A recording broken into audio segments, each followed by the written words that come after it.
Okay, so one thing I talked about in yesterday's video was basically how little, how thought gets translated into action, and how the cycle continues. And I just want to go a little bit more in depth about that, and talk about what I'm currently doing to help myself in order to make better decisions. And it's basically the stuff you see, the stuff you expose yourself to, the books you read, the social media you go on, the people you talk to, they all affect the thoughts that you will have. And then once you have that initial thought, you can basically decide whether you want to go with that thought or whether you don't want to go with that thought and you want to have a second thought. You can't really control your first thought, but you can control the second thought you have, which, classic example I give on the channel, for having quit smoking myself, I would have an intrusive thought of, I wish I had nicotine, or I should open a bag of chips, or something like that. And then you control your second thought. You're like, no, that's silly. I don't want to do that.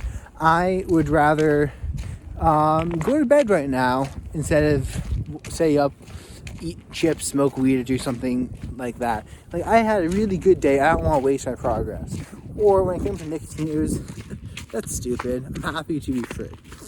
But basically, you control your second thought, and through doing that enough, you start to reprogram your brain, and you stop even having those initial thoughts. But it takes a while to stop that. And when you have that first thought, like, say your thought of, let's go on,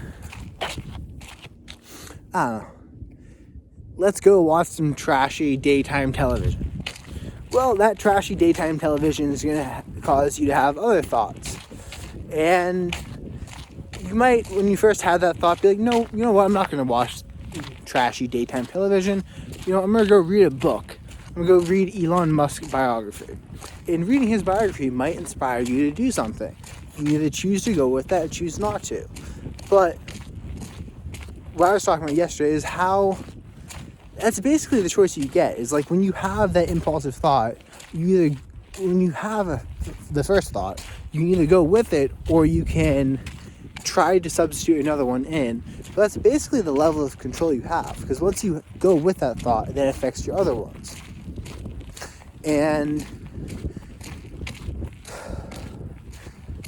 once you acknowledge this, the next step becomes, well, how do I become more aware of that first thought so that I can substitute another one in? And part of that has to do with having good brain function, getting your electrolytes, getting enough sleep, having a balanced diet, not getting caught up in a dopamine chasing brain, which can happen if you're tired, if you spiked your blood sugar really high.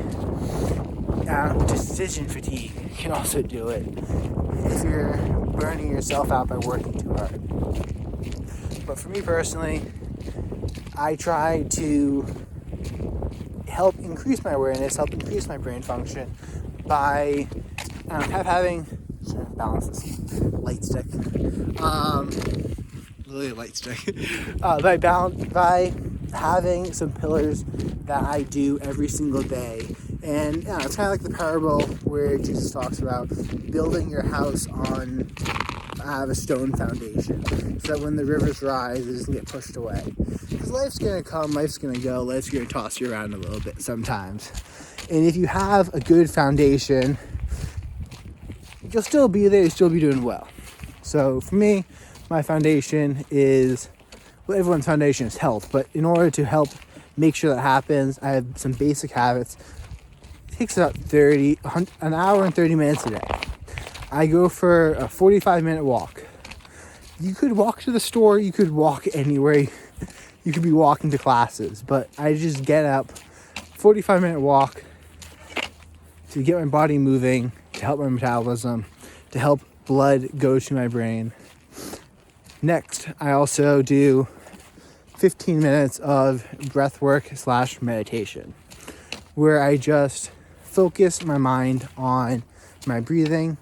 And this is to help control my thoughts and to practice centering them and bringing them back on focus so they don't flow off task.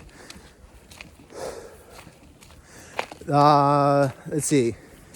Another habit I have is drinking a gallon a day, making sure I have proper hydration for my brain to be working, make sure I'm flushing out all of the, I don't know, basically the food you eat nowadays has tons of pesticides, microplastics, and other chemicals in it.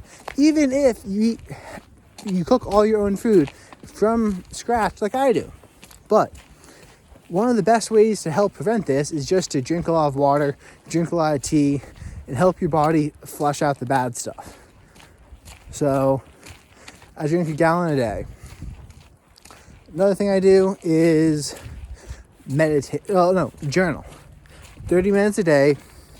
I sit down and it can be different forms, but I basically, one easy way of doing it is, what are my current habits, what am I currently doing, and why? And you just go through.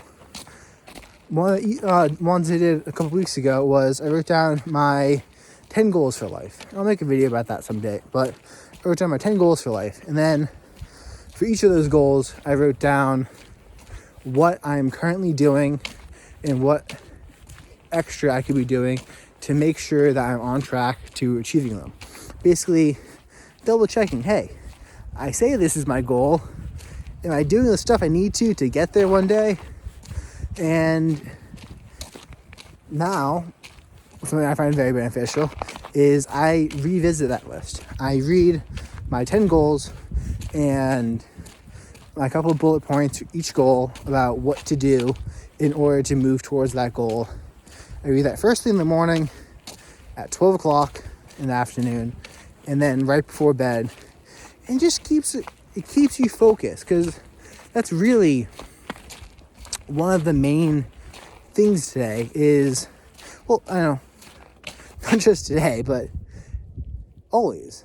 It's your ability to pull focus towards an activity is your ability to grow. And that's why I do the meditation, to practice my ability to focus.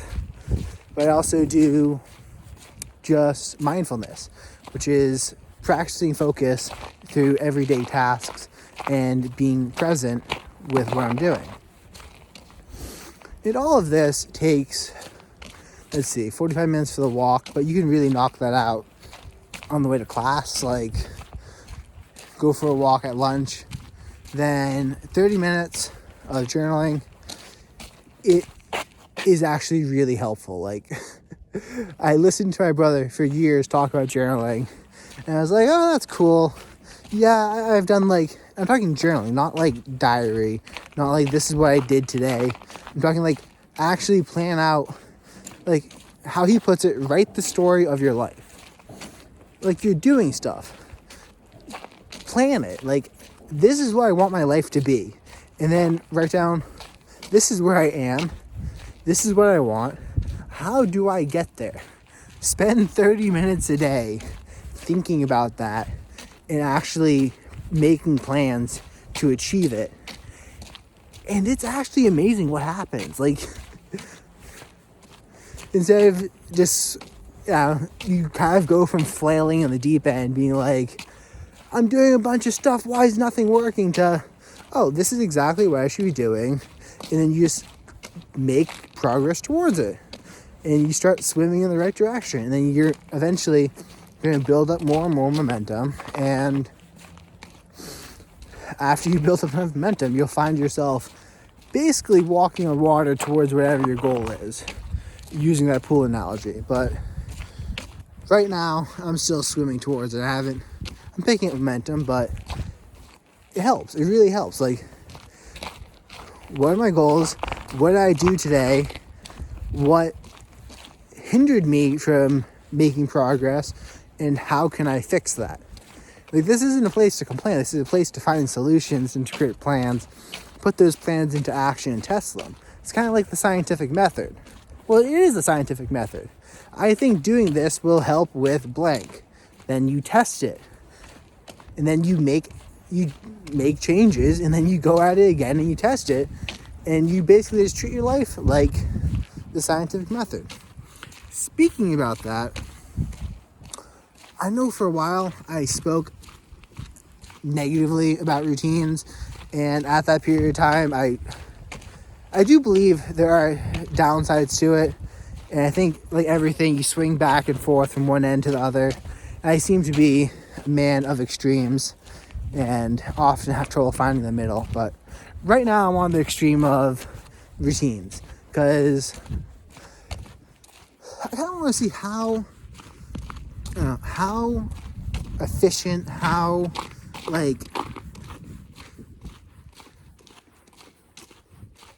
how efficient I can be, like just really up there in terms of getting everything I want to get done. And routines are very helpful with that. It's kind of like when you're training for a fight camp. I think it's Way of the Fight by George St. Pierre, great MMA martial artist. And during that, he talks about basically what he does every single day. And I told my brother, dude, that's hell. Like, I would hate to do that. Like, the same thing every day. And he's like, no, that's how you improve. Like, he does the same thing every single day. So if he notices that he stretched before this workout and he did better, then it's really easy to find out improvements and learn quick. Like, if you do something every single day, like right now I'm doing carnivore diet for this reason too, because on carnivore diet, you're not spiking your blood sugar at all. You're eating the same food every single day. So you feel that it makes you into what I would consider a hypersensitive little bitch. But that can be good. Like, you're really hypersensitive. Like, if you have something that's not carnivore, if you have certain spices, if you have, like, you'll just notice how you feel. And it's, like, magnified because you're so used to, like, just, how do I put this? It desensitizes you so that any small change in your body or any small change in your body and your mind is very easy to notice. And this goes for elimination diets too, but it's basically like staring at, like, being in a white room for a couple weeks and then seeing a tiny glimpse of color.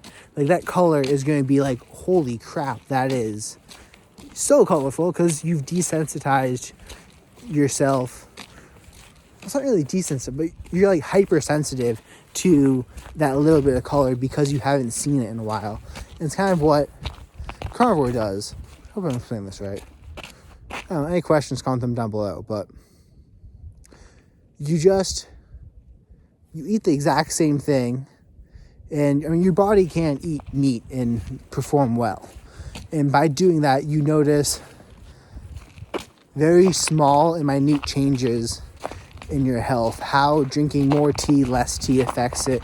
How stretching it changes it. How your meditation is affecting your sleep. You're just controlling variables here. And that's how I put it. Controlling your diet is a very large variable, and the carnivore diet helps with that. And then I'm also controlling for sleep and going to bed every night at 10 p.m. So far, it's basically meant I lie in bed for an hour and just reflect, which isn't even that bad. I've had some very interesting thoughts, yet I don't really have a piece of paper next to my bed. So I wind up like having 10 thoughts, and I'm like, oh crap, I can't forget these. I hit the little nightlight beside my bed. I grab the tissue box and I just take a pen and I write down all my thoughts on the side of the box. I really should put a notebook there, but it's nice just to have that time to reflect upon it. But I don't know. I'm going to see how I'll go more into it, but it's basically, from what I can remember right now while walking, wake up in the morning, 1 hour, not on my phone or any other technology. And I kind of consider this part of the day to be like dopamine building in terms of what Jordan Peterson talks about. And his thing is like, if you don't have enough motivation to clean your room, then just pick up a sock. And what happens is your brain requires a certain amount of dopamine in order to get a task done. Or at least this is how I understand the brain's functioning. Say you require 5 dopamine points. This is just how I understand it. It's not actually... The dopamine is real, but the points are just something I give to it. Say picking up a sock requires 5 dopamine points. And when you finish a task, you get a release of dopamine. So putting that sock away gives you 7 dopamine points. And you kind of stack tasks like this. It takes 10 dopamine points to even start the task of unloading the dishwasher. Finishing that task gives you 20 dopamine points. And it's kind of like this. It's weird. I have other videos talking about this. It works for me, and that's what I'll say. So I kind of do organizational tasks in the morning, cleaning, just chores, and it helps me get in the mode of getting things done while also being aware of how I feel, how I think I slept the night before, and getting some sunlight from the windows, while also making it so that I don't have to just drop everything I'm doing during the period of time I'm actually working in order to organize, because everything is a lot more organized. And actually, I like it a lot. Then after that, basically sit down at my desk, do work for 3 hours, get up, meditate, journal, eat, and during the working time, I'm basically chugging my tea, which I have a video about how to make it, how to meal prep it ahead of time to make it very easy for me to get to. But drink a lot of green tea, helps with detoxing. I meditate, journal, do a little bit of workout, work for another 3 hours. And then the second half of my day is a little bit more crooked, or at least free of structure, in terms of I can move stuff around, and I kind of just schedule 2 to 3 hour work blocks, and then I fit everything else in where it can go. But I just make sure I hit the basics. I drink my gallon a day. I go for my 45-minute walk. I journal for 30 minutes. I meditate for 15. And I stay on carnivore. And I also do jiu-jitsu just for fun, and weightlifting and push-ups, but I don't find I need to necessarily add those in as tasks, because they're just stuff I do. And if I didn't schedule my day, I'd probably still wind up doing those tasks. Same reason I don't schedule and going to the bathroom. It's just an inevitable thing. I'm gonna go to jiu-jitsu practice at the end of the day. So, when I'm planning my day, I of course schedule that in. And that is one thing I want to point out. I do start off, I miss this, after I do my hour of chores in the morning, I do schedule my day. I basically just break down, I insert things with certain time commitments. Like I had a meeting with one of my friends to discuss the trip I'm going on today, so I penciled that in. Pen, I hate pencil. I use felt tip pens, they're amazing. Meeting with my brother, who's my business partner, and then jiu-jitsu practice at night when I want to go for a walk. Just make sure that there's a light. It really makes it easy to make sure you don't drop things and things don't fall through. Say you're cooking something, you need to get it in the oven at 3 in order to have it ready for dinner. So pencil that in, because if you don't, you might forget it. You might wind up having a late dinner, and then that late dinner might mean you're going to bed full, which for me at least, going to bed on a full stomach means I'm getting a worse night's sleep, so I'm not going to feel as good the next morning. And if I put a little bit of forethought into it, then it typically winds up a lot better. And if I have to change my day around a little bit, then it changes around a little bit. One of the major helpful things I do is I'll just toss an hour in there, like 6 to 7 p.m., and I'll leave it blank. Because inevitably, some task is going to spill over, or I might have underestimated the amount of time another task is going to take. And just having some period of overflow where if there's nothing to do, hell, man, I'll stretch, I'll read a book, I'll just lie down and play with my cat. Like, I'll go talk to my family. I'm not ever, like, lacking for things to do. But just leave a period of space so that if work does overflow, if something goes a little bit longer, you can adjust to it. It gives you a little bit of flexibility so that you don't wind up pissing everyone off with how rigid you are. And then, like, because that is something that will happen, and then you'll get called autistic. But, well, you will if you take a bunch of stimulants and then routinely stick to this. You can't budge a thing in your schedule for a month on end. It makes you way too analytical, which is why I don't take bunches of stimulants anymore. I don't take 900 milligrams of caffeine through energy drinks because it makes your brain too computer-like. I feel like that's why people who do a lot of coding enjoy doing it, but I don't know. Also, no longer feel the need to chase that stimulant dragon. But, I don't know. I do like when people comment on my videos, and I can make videos talking about that stuff. So if you have any questions about the stuff I've talked about, please drop a question, a comment, and I'll address it. I'll comment back on it. This one person in one of my videos last week basically talked about how they saw one of my videos and decided to move from Poland back to their home in, I think it was Slovakia, in order to be more in nature. And I was like, thank you, man. Like, that actually means a lot. Like, I put a lot of effort into the videos. So, yeah, I'm happy to, the whole reason I make these is to help make the world a better place and help share my opinion, help let people know what I'm doing, and kind of be like, hey, man, this is what I'm doing. I'm trying to be the best version of myself I can be.